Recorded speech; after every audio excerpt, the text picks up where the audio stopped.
السلام علیکم۔ پیش خدمت ہے کہانی امرو اور عقاب پری۔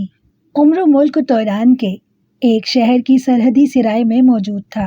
وہ اپنے ایک ذاتی کام کے سلسلے میں توران کے ایک دور دراز شہر مائل کیا جا رہا تھا، اور اسی سفر کے سلسلے میں وہ سرائے میں رات گزارنے کے لیے ٹھہرا ہوا تھا۔ چونکہ وہ مسلسل سفر کر کے تھکا ہوا تھا، اس لیے کمرہ بند کر کے وہ چارپائی پر سویا ہی تھا کہ اچانک دروازے پر زور زور سے دستک کی آواز سن کر وہ بے اختیار جاگ پڑا۔ کون ہے؟ اس نے اونچی آواز میں کہا۔ شاہی پیادے، باہر سے ایک چیختی ہوئی آواز سنائی دی تو وہ بے اختیار چونک پڑا۔ پھر وہ بستر سے اٹھا اور اس نے دروازہ کھول دیا تو دو باوردی پیادے اندر داخل ہوئے۔ تمہارا نام امرو ہے؟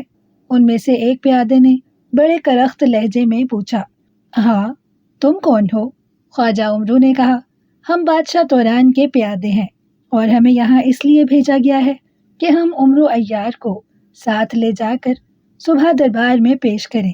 چونکہ سفر طویل ہے، اس لیے تم فوراً تیار ہو جاؤ اور ہمارے ساتھ چلو، اس پیادے نے کہا۔ لیکن میں تو مالکیہ جا رہا ہوں، خواجہ امرو نے کہا۔ اگر تم اپنی رضامندی سے نہیں جاؤ گے تو ہم تمہیں بے ہوش کر کے اٹھا کر لے جائیں گے، کیونکہ ہم نے تو بہرحال شاہی فرمان کی تعمیل کرنی ہے، اس پیادے نے سخت لہجے میں کہا۔ لیکن ہوا کیا ہے؟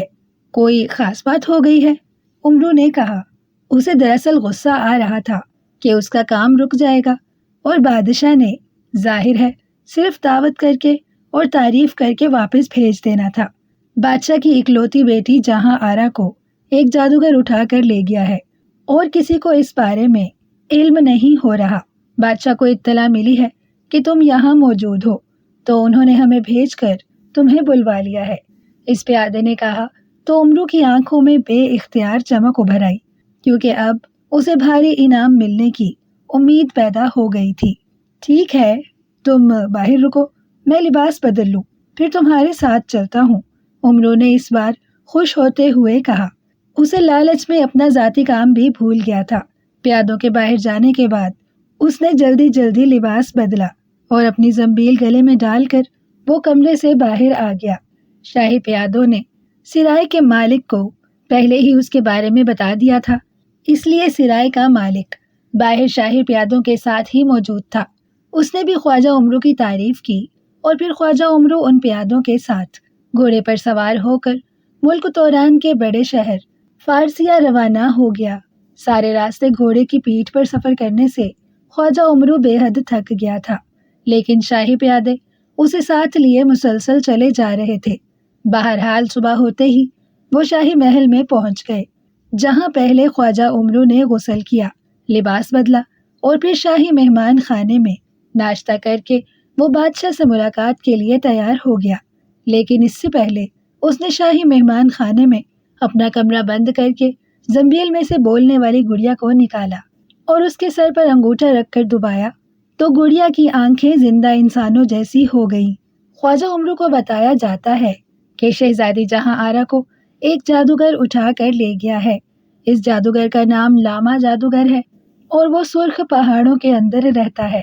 لاما جادوگر کو ایک خاص جادو حاصل کرنے کے لیے ایسی نوجوان شہزادی کا خون چاہیے جو اکلوتی ہو اور اس کی شادی نہ ہوئی ہو، اس لیے وہ شہزادی جہاں آرا کو اٹھا کر لے گیا ہے، اور اس نے سرخ پہاڑوں میں ایک غار کے اندر اسے بے ہوش کر کے رکھا ہوا ہے، اور خود وہ ایک خفیہ غار میں جادو حاصل کرنے کے لیے جاپ کر رہا ہے۔ آج سے 7 روز بعد وہ شہزادی کو ہلاک کر کے اس کا خون پیالے میں ڈال کر پی جائے گا، اس طرح اسے وہ جادو مل جائے گا۔ خواجہ امرو کے پوچھنے پر بولنے والی گڑیا نے جواب دیتے ہوئے کہا۔ شہزادی کو ہوش میں لانے کے لیے کیا کرنا پڑے گا؟ امرو نے بولنے والی گڑیا سے پھر پوچھا۔ شہزادی ایک خاص جادو کی وجہ سے بے ہوش ہے، یہ اس وقت تک ہوش میں نہیں آ سکتی جب تک عقاب پری اپنی گردن کا خون اس پر نہ ڈالے گی، بولنے والی گڑیا نے جواب دیا۔ عقاب پری کہاں رہتی ہے، اور کیسے اسے میں مجبور کر سکتا ہوں کہ وہ اپنی گردن کا خون شہزادی پر ڈالے؟ امرو عیار نے پریشان ہو کر کہا۔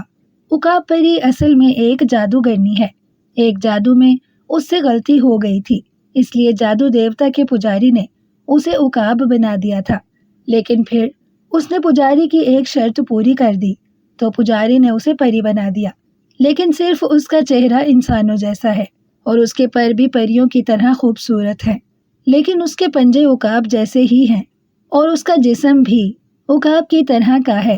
وہ چونکہ جادوگرنی ہے اس لیے اس کے گلے میں ایک انسانی کھوپڑی لٹکی رہتی ہے، اس کے سر پر ایک خوبصورت تاج بھی ہے، اور یہ بات سن لو کہ اگر تم عقاب پری کو مجبور کرنا چاہتے ہو تو پھر تمہیں اسے اپنی زنبیل کی تمام دولت دینا پڑے گی، کیونکہ عقاب پری تمہاری طرح بے حد لالچی اور دولت کی بھوکی ہے۔ بولنے والی گڑیا نے کہا، اور اس کے ساتھ ہی اس کی آنکھیں دوبارہ پہلے جیسی ہو گئی تو امرو نے اسے واپس زنبیل میں ڈال دیا۔ دولت اور اس نامراد عقاب پری کو دے دوں؟ میں اسے ویسے ہی مجبور کر دوں گا، امرو نے بڑبڑاتے ہوئے کہا، اور پھر وہ شاہی پیادوں کے ساتھ بادشاہ کے خاص کمرے میں پہنچ گیا۔ تم نے میری اکلوتی بیٹی کے بارے میں سن لیا ہوگا، میں چاہتا ہوں کہ تم میری بیٹی کو صحیح سلامت واپس لے آؤ، میں تمہیں اس کا منہ مانگا انعام دوں گا۔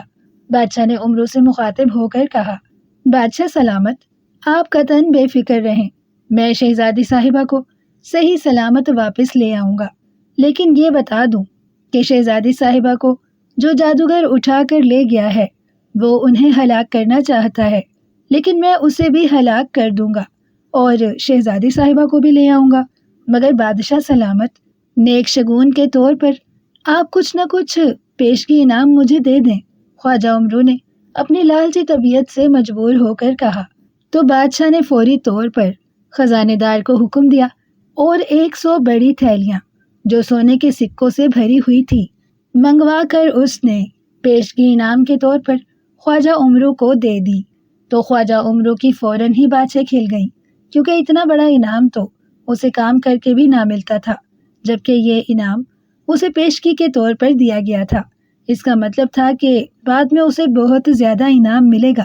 اس نے جھک کر بادشاہ کو 7 فرشی سلام کیے اور پھر بادشاہ سے اجازت لے کر وہ شاہی محل سے باہر آ گیا، اور پھر ایک ویران جگہ پر پہنچ کر اس نے اپنی جوتیاں اتاریں اور انہیں زنبیل میں ڈال کر اس نے زنبیل میں سے اڑنے والی جوتیاں نکال کر پیروں میں پہن لی، اور پھر اس نے جوتیوں کو حکم دیا کہ وہ اسے سرخ پہاڑوں میں ایک غار کے قریب پہنچا دے جہاں شہزادی جہاں آرا کو بے ہوشی کے عالم میں رکھا گیا ہے۔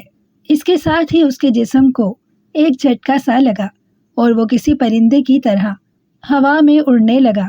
کافی بلندی پر پہنچ کر اس کا رخ بدل گیا اور وہ انتہائی تیز رفتاری سے اڑتا ہوا آگے بڑھتا چلا گیا۔ پھر تقریباً 4 گھنٹے تک مسلسل اڑنے کے بعد اس کی رفتار سست ہونے لگ گئی اور اس کے ساتھ ساتھ وہ خود بخود نیچے اترتا چلا گیا۔ نیچے سرخ رنگ کی پہاڑیاں ہر طرف پھیلی ہوئی تھی۔ تھوڑی دیر بعد جوتیوں نے اسے ایک پہاڑی کے سامنے اتار دیا۔ خواجہ امرو نے اڑنے والی جوتیاں اتار کر اپنی زنبیل میں ڈالیں اور عام جوتیاں زنبیل سے نکال کر پہن لی۔ اس کے بعد اس نے پہاڑی میں موجود غاروں میں شہزادی کو تلاش کرنا شروع کر دیا، اور پھر ایک غار میں اسے شہزادی لیٹی ہوئی دکھائی دی۔ شہزادی بے ہوش تھی۔ اس نے شہزادی کو اٹھا کر کاندھوں پر لادا اور گرتا پڑتا کسی نہ کسی طرح غار سے نکل کر وہ کھلی جگہ پر آیا اور اس نے شہزادی کو وہاں زمین پر لٹا دیا۔ شہزادی نے انتہائی خوبصورت زیور پہنے ہوئے تھے۔ ایک بار تو خواجہ امرو کا دل چاہا کہ وہ یہ زیور اتار کر اپنی زنبیل میں ڈال لے۔ اس نے ہاتھ بڑھا کر شہزادی کے ہاتھ میں موجود سونے کے کنگن اتارنا چاہے، لیکن پھر اس نے ہاتھ روک لیے، کیونکہ اس طرح اس کی زنبیل میں موجود بزرگوں کی دی ہوئی چیزیں غائب ہو سکتی تھیں، اس لیے اس نے ہاتھ روک لیے تھے۔ اس کے ساتھ ہی اسے خیال آیا کہ اب اس عقاب پری کو بلایا جائے، لیکن اسے یاد آ گیا کہ بولنے والی گڑیا نے بتایا تھا کہ اسے زنبیل میں موجود تمام دولت عقاب پری کو دینا پڑے گی، اور ایسا وہ کسی صورت بھی نہیں کر سکتا تھا۔ چنانچہ اس نے عیاری کرنے کا سوچا۔ وہ دوڑ کر ایک بڑے غار میں آیا۔ اس نے زنبیل میں سے تمام دولت نکال کر اسے چادر سلیمانی میں لپیٹ کر رکھ دیا تاکہ کسی کو، حتیٰ کہ عقاب پری کو بھی نظر نہ آ سکے۔ البتہ اس نے سونے کی 2 تھیلیاں زنبیل میں رکھ لی تاکہ کچھ نہ کچھ اس عقاب پری کو دے سکے۔ اس کے بعد وہ واپس شہزادی کے پاس پہنچ گیا اور اونچی آواز میں عقاب پری کو بلانا شروع کر دیا۔ تھوڑی دیر بعد اسے اپنے عقب میں پروں کی پھڑپھڑاہٹ سنائی دی تو اس نے مڑ کر دیکھا۔ اسے عقاب پری اپنے قریب اڑتی ہوئی دکھائی دی۔ وہ بالکل ویسی ہی تھی جیسی بولنے والی گڑیا نے بتایا تھا۔ کیوں پکار رہے ہو مجھے؟ عقاب پری نے پوچھا۔ اپنے گلے کا خون اس شہزادی پر ڈال دو تاکہ یہ ہوش میں آ سکے، امرو نے کہا۔ لیکن مجھے کیا فائدہ ہوگا؟ پری نے کہا۔ تم کیا فائدہ حاصل کرنا چاہتی ہو؟ امرو نے پوچھا۔ تم مجھے اپنی زنبیل میں موجود تمام دولت دینے کا وعدہ کر لو، عقاب پری نے کہا۔ چونکہ خواجہ امرو پہلے ہی عیاری کر چکا تھا اس لیے وہ فوراً ہی رضامند ہو گیا۔ اس کے بعد عقاب پری نیچے اتری۔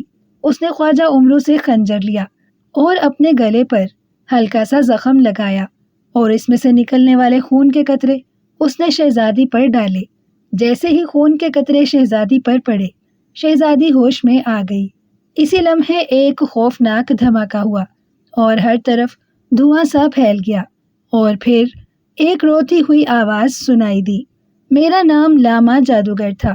میں نے شہزادی کو بے ہوش کیا تھا مگر امرو عیار نے اسے ہوش دلا کر میرا جادو توڑ دیا جس کی وجہ سے میں ہلاک ہو گیا۔ آواز بند ہوئی تو دھواں بھی ختم ہو گیا۔ اب نکالو دولت، عقاب پری نے کہا۔ تو امرو نے زنبیل میں سے 2 تھیلیاں نکال کر باہر رکھ دی۔ جو دولت تم نے چادر سلیمانی میں ڈال کر غار میں چھپا رکھی ہے وہ بھی دو، عقاب پری نے کہا۔ تو امرو عیار بے اختیار اچھل پڑا۔ اس کے چہرے پر ہوائیاں اڑنے لگیں۔ چنانچہ اس نے فوری فیصلہ کر لیا کہ اس عقاب پری کو جو دراصل جادوگرنی ہے ہلاک کر دینا چاہیے۔ اس نے زنبیل میں سے خنجر نکالا اور یک لخت عقاب پری کے پیٹ میں مار دیا۔ خنجر سلیمانی کی وجہ سے عقاب پری جو دراصل جادوگرنی تھی ہلاک ہو گئی اور ایک بار پھر ہر طرف دھواں سا چھا گیا اور پھر عقاب پری کی روتی ہوئی آواز سنائی دی۔ میرا نام عقاب پری تھا اور میں جادوگرنی تھی۔ میں لالچ میں آ گئی لیکن امرو عیار نے عیاری کر کے مجھے ہلاک کر دیا۔ جب آواز بند ہوئی اور دھواں چھٹ گیا تو وہاں عقاب پری کی لاش پڑی تھی۔ امرو نے جلدی سے سونے کی 2 تھیلیاں اٹھا کر واپس زنبیل میں ڈال دی اور پھر غار میں موجود اپنی دولت بھی اٹھا کر اپنی زنبیل میں ڈال کر وہ شہزادی کو ساتھ لے کر اڑن قالین کے ذریعے بادشاہ توران کے پاس پہنچ گیا۔ وہ خوش تھا کہ اس نے اپنی دولت بھی بچا لی اور اب وہ بادشاہ سے بھی انعام حاصل کرے گا۔